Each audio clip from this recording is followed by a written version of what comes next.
Ты сервал, и эта история твоя жизнь. Ты рождаешься в Африке. Да.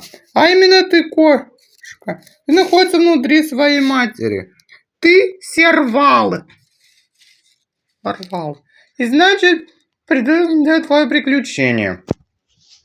Не. Сервал приносит в добычу.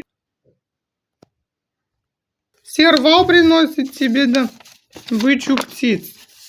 Как только ты начинаешь есть, а затем ты вырастаешь, но тебе становятся главными злодеями твоих врагов. Львы. А вот и они, твои главные враги. Ты начинаешь царапать когтями, львы пугаются и убегают.